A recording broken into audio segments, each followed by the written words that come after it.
Good morning friends. 16 अक्टूबर के top current affairs में आप सभी का स्वागत है। और जैसा कि आप सबों को पता है कि नई सेशन की तैयारियां शुरू हो चुकी हैं और 2021 के लिए अगर आप एंट्रेंस देने वाले हैं या फिर आगामी कोई भी एग्ज़ाम देने वाले हो, आप बीपीएससी, बिहार एसआई या फिर एनटीपीसी, कुछ भी, उन सब में ये करंट अफेयर्स बहुत ही ज़्यादा इंपॉर्टेंट है। और डिस्क्रिप्शन में टेलीग्राम का लिंक है। कल ही मैंने सारे करंट अफेयर्स की पीडीएफ सेंड किए हैं, तो आपको ज्वाइन करना चाहिए टेलीग्राम का लिंक फॉर पीडीएफ। और उस पर डेली क्विज भी आ रहे हैं, क्वेश्चन के सेट आते हैं, आपको वो प्रैक्टिस भी कर सकते हैं जब आपको टाइम मिले। ठीक है, स्क्रॉल डाउन करके सारे क्वेश्चन आपको मिल जाएंगे। तो चलिए शुरू करते हैं। पहला क्वेश्चन आज का है, विश्व मानक दिवस कब मनाया जाता है? World standard day is celebrated on which day? तो वर्ल्ड स्टैंडर्ड डे या मानक दिवस जो है ये मनाया जाता है 14 अक्टूबर को। ठीक है, 14 अक्टूबर को ये दिवस मनाते हैं। अब 14 अक्टूबर को तो ये दिन मनाते हैं, लेकिन इसके अलावा अक्टूबर मंथ में बहुत सारे डे मनाए जाते हैं जिसको हम लोग अभी रिवीजन करेंगे। तो शुरुआत करते हैं अक्टूबर मंथ के 1 अक्टूबर से। बहुत इजी है, बहुत ज़्यादा टाइम नहीं लगता है रिवीजन करने में, लेकिन रिवीजन करना चाहिए। सबसे पहला है international day for older person, वृद्धजनों के लिए 1 अक्टूबर दिवस है। 2 अक्टूबर आपको पता है गांधी जयंती है, लाल बहादुर शास्त्री की भी जयंती है। और international day of non violence भी मनाते हैं, अहिंसा का अंतर्राष्ट्रीय दिवस। उसका अगला क्या होता है? वर्ल्ड हैबिटाट डे, ये मनाते हैं 1 मंडे को, वर्ल्ड हैबिटाट डे। ठीक है, लेकिन इस बार जो है वर्ल्ड हैबिटाट डे कब मनाया गया? 5 अक्टूबर को। अगला है world animal welfare day, animal welfare day मनाते हैं 4 अक्टूबर को। ठीक है, उसके बाद मनाते हैं वर्ल्ड टीचर्स डे, ये मनाते हैं 5 अक्टूबर को, वर्ल्ड टीचर डे। और नेशनल टीचर्स डे जो हमारे देश में मनाते हैं वो मनाते हैं 5 सितंबर को। ठीक है, अगला है वाइल्ड एनिमल डे, तो मैंने दोनों का बताया था। वाइल्ड एनिमल बाद में आएगा 6 अक्टूबर को और एनिमल वेलफेयर पहले होगा। अगला है 8 अक्टूबर को एयरफोर्स डे। 9 अक्टूबर को पोस्ट डे है, पोस्टल सर्विसेज जो होती हैं उसका जो है पोस्ट डे। फिर है साइट डे, साइट डे कब है? 10 अक्टूबर को। ठीक है, साइट डे है 10 अक्टूबर को। उसके आगे है international day of the girl child. Girl child मतलब लड़कियों का जो विश्व का दिवस होता है, ठीक है, उसको मनाते हैं 11 अक्टूबर को। फिर आते हैं वर्ल्ड स्टैंडर्ड डे, आपने अभी देखा 15 अक्टूबर को था हैंड वॉशिंग डे। ठीक है, हैंड वॉशिंग की जो टेक्निक होती है उसे सेलिब्रेट करने के लिए और जानने के लिए 15 अक्टूबर को ये मनाते हैं। फिर नेक्स्ट होता है 16 अक्टूबर को, मैंने पहले ही बताया था, food day and allergy awareness day. तो फूड से एलर्जी ऐसे कनेक्ट करिए, 16 अक्टूबर को मनाते हैं। ठीक है, 17 अक्टूबर को है international day for the eradication of poverty, ये है 17 अक्टूबर को। नेक्स्ट है 21 अक्टूबर को वर्ल्ड आयोडीन शॉर्टेज डे, ये मनाते हैं 21 को। UN day, United Nations day मनाते हैं 24 अक्टूबर को। और इसी यूएन डे के दिन आपको मैंने कनेक्ट करके लिए बताया था, डेवलपमेंट इंफॉर्मेशन डे भी मनाते हैं 24 अक्टूबर को। ठीक है, और वर्ल्ड थ्रिफ्ट डे भी मनाते हैं 31 अक्टूबर को। और death anniversary of Indira Gandhi भी है। इसके अलावा हम लोग आज सितंबर मंथ के भी इंपॉर्टेंट डेज को रिवाइज करेंगे किसी और क्वेश्चन में। पहले क्वेश्चन देख लेते हैं। एशियन विकास बैंक ने किस राज्य में जलापूर्ति के लिए $30 मिलियन की राशि की मंजूरी दी है? तो एशियन डेवलपमेंट बैंक की बात हो रही है।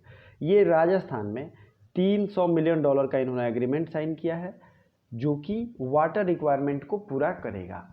तो राजस्थान को राजाओं का स्थान कहा जाता था, मतलब यहाँ राजा रजवाड़े बहुत थे। ठीक है, तो यहाँ पे एशियन डेवलपमेंट बैंक ने ये एग्रीमेंट किया है। एशियन डेवलपमेंट बैंक की जो हेडक्वार्टर है वो है फिलीपींस की राजधानी मनीला में। ठीक है, फिलीपींस की राजधानी मनीला में। और एशियन डेवलपमेंट बैंक तो हो गया। वाईएमएफ, वर्ल्ड बैंक, ये सबका याद होना चाहिए। आईएमएफ की स्थापना कब हुई थी? 1945 में, और वर्ल्ड बैंक की स्थापना हुई थी 1946 में। आईएमएफ की जो हेड है उनका नाम क्या है? Kristalina Georgieva. और वर्ल्ड बैंक की हेड है, उनका नए बने हैं, उनका नाम क्या है? David Malpass. ठीक है, डेविड मलपास। ये दोनों चीज़ें आपको याद रखनी चाहिए। ठीक है। तो चाइना में 2 बैंकों का हेडक्वार्टर है, एक तो न्यू डेवलपमेंट बैंक का हेडक्वार्टर है जिसकी स्थापना हुई थी 2014 में, और दूसरा है ब्रिक्स बैंक को ही न्यू डेवलपमेंट बैंक कहते हैं, ये भी आप याद रखिएगा। ब्रिक्स का जो बैंक स्थापित हुआ था उसे न्यू डेवलपमेंट बैंक कहते हैं। और दूसरा कौन सा बैंक है? AIIB, Asia infrastructure investment bank.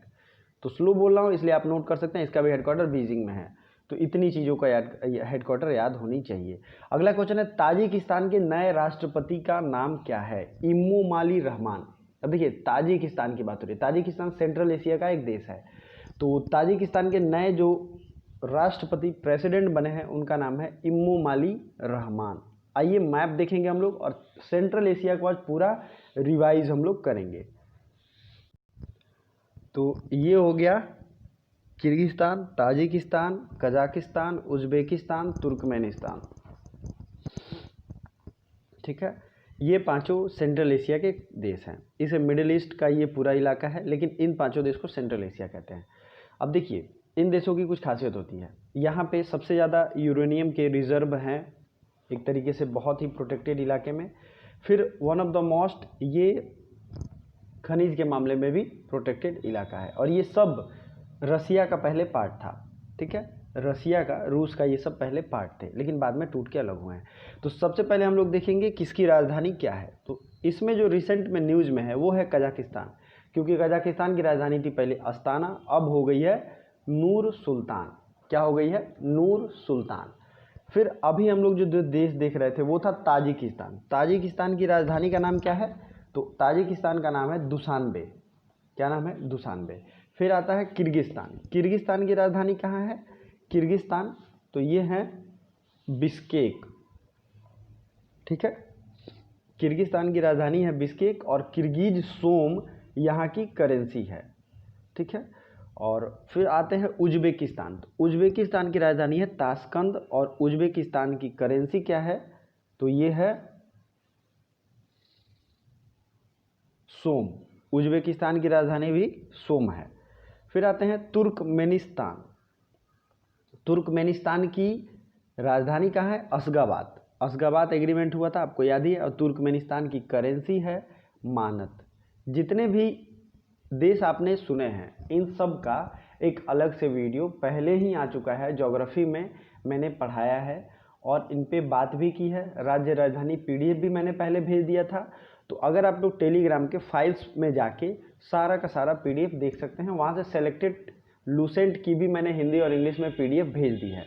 तो दोनों चीज़ें वहाँ पे आपको मिल जाएंगी, रेगुलर PDF भी और जो स्टैटिक जीके के पहले भेजा है वो भी। ठीक है, तो आपको ये याद होना चाहिए। अब बात हो रही है कजाकिस्तान की राजधानी, तो पहले थी अस्ताना, अब हो गई है नूर सुल्तान। तो कजाकिस्तान की करेंसी देख लेते हैं क्या है, क्योंकि करेंसी पूछी जाती है। ये है टेंगे। कजाकिस्तान की क्या है? टेंगे। ठीक है, किर्गिस्तान की है सोम और उज्बेकिस्तान की है सोम। अफगानिस्तान की राजधानी है काबुल, अफगानी यहाँ की करेंसी है। पाकिस्तान की राजधानी है इस्लामाबाद, रुपया यहाँ की करेंसी है। पाकिस्तान की संसद का नाम नेशनल असेंबली है और यहाँ के PM आप जानते ही हैं कौन है। चलिए, एक और इस जोन में नया चेंज आया है, ईरान। ईरान की राजधानी तेहरान है और यहीं के ईरान के जनरल कासिम सुलेमानी की हत्या अमेरिका ने कुछ दिन पहले रॉकेट लॉन्चर से की थी। आपको पता है ड्रोन अटैक में वो मारे गए थे, लेकिन वो मारे गए थे कहाँ पे? ईरान में। वो मारे गए थे, सॉरी, इराक में। ठीक है, ये आपको याद रखनी चाहिए।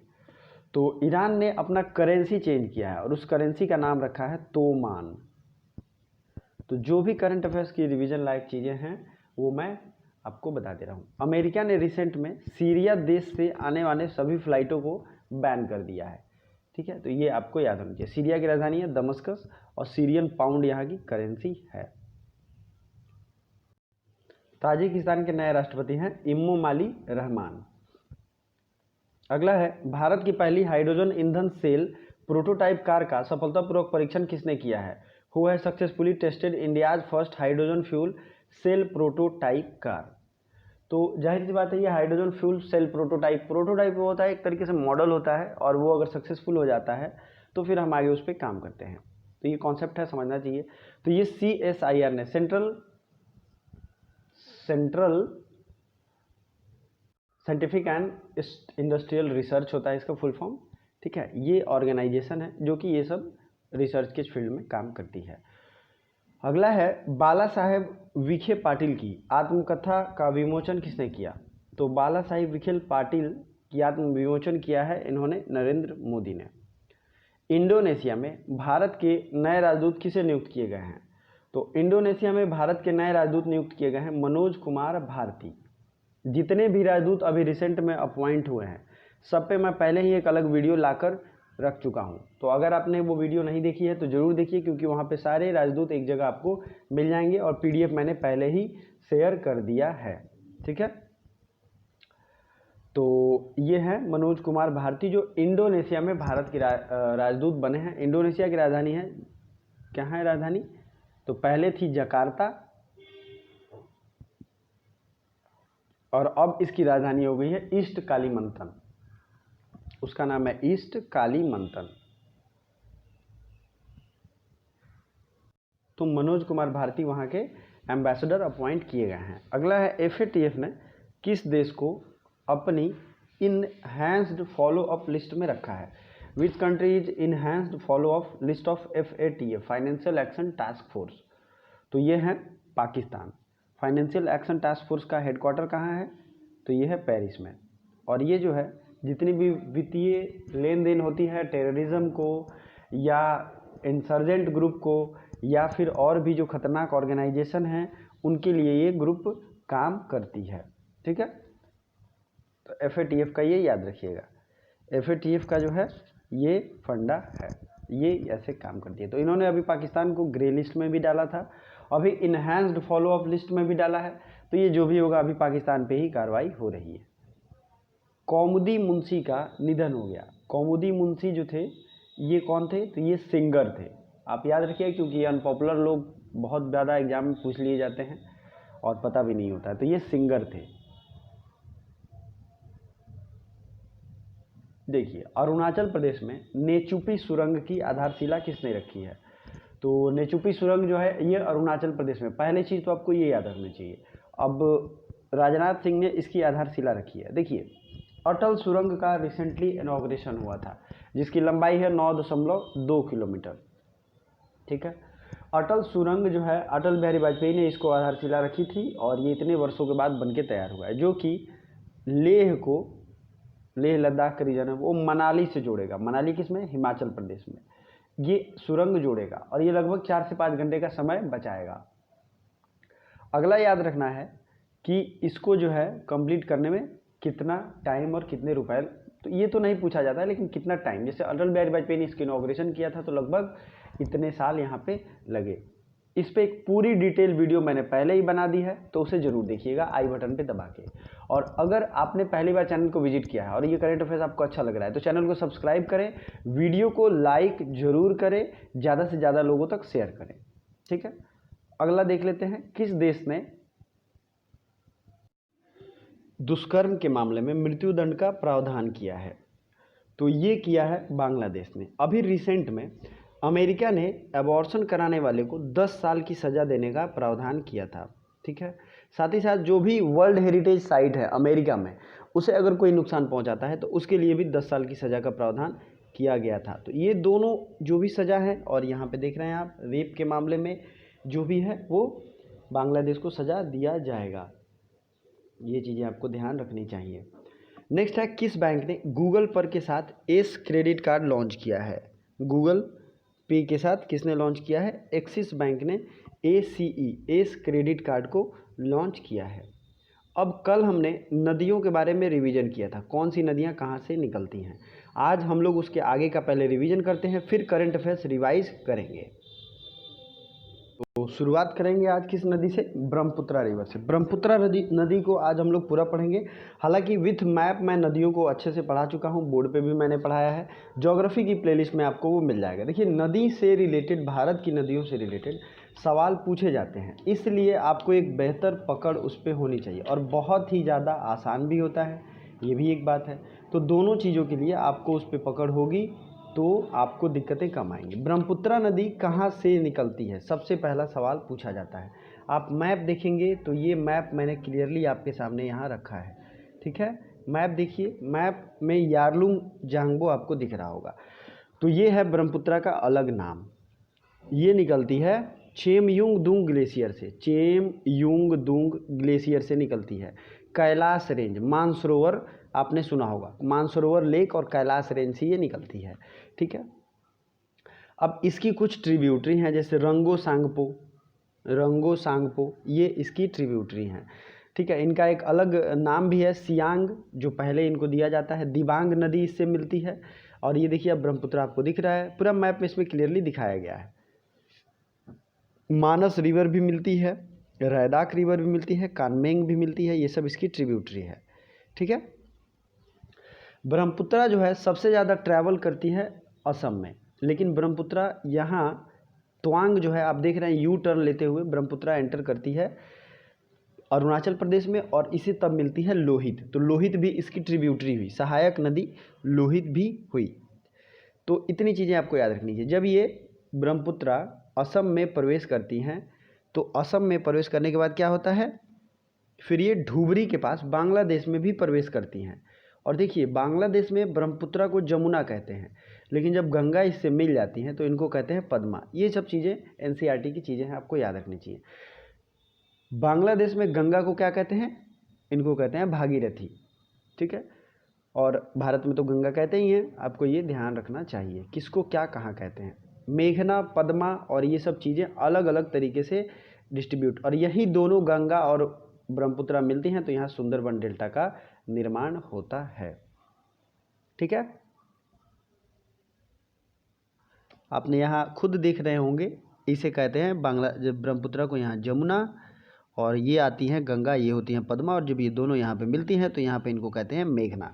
तो ये खुद ब खुद जब आप लोग देखेंगे मैप तभी याद हो पाएगा। कल हमने बात की थी गंगा की, तो गंगा निकलती है उत्तरकाशी डिस्ट्रिक्ट से, गौमुख नामक जगह से, और वो पूरा यूपी ट्रैवल करते हुए, सबसे ज़्यादा उनकी लंबाई है यूपी में, फिर है बांग्लादेश में, फिर है बिहार में, पश्चिम बंगाल में दूसरे पे है, फिर है उत्तराखंड में। तो इतनी इनकी लेंथ भी आपको ध्यान रखनी चाहिए। इनकी सहायक नदियां हैं गंडक, घाघरा, मैंने कल क्या कहा था, जी नदी, जी नाम से जो भी है उस सब कहाँ की सहायक नदियां हैं, तो ये हैं गंगा की, रामगंगा, गोमती, घाघरा, ये सब जी से हैं। कोसी, ठीक है, सोन, यमुना, यमुनोत्री से निकलती है, और कल मैंने इसके बारे में डिटेल बताया था। तो डेली के करंट अफेयर्स देखने की एक हैबिट डालिए, जरूर आपको बेनिफिट होगा। तो नेक्स्ट क्वेश्चन है, नेशनल आपदा न्यूनीकरण दिवस, नेशनल डिजास्टर रिडक्शन डे, ये मनाते हैं 13 अक्टूबर को। अर्थशास्त्र में नोबेल पुरस्कार 2020 किसे मिला है, तो ये मिला है Paul R Milgrom and Robert B Wilson. ये रिवीजन कर लीजिए ताकि रिवीजन होता रहे रेगुलर। जेनेटिकल मॉडिफाइड गेहूं को मान्यता देने वाला पहला देश, तो ये बना है अर्जेंटीना, जिसकी राजधानी है ब्यूनस आयर्स। कल मैंने मैप भी इसका दिखाया था। T20 मैच में 10,000 रन सबसे पहले बनाया किसने, शोएब मलिक ने। Commitment to reducing inequality index में टॉप पर है नॉर्वे, इनइक्वालिटी इंडेक्स में टॉप पे है नॉर्वे।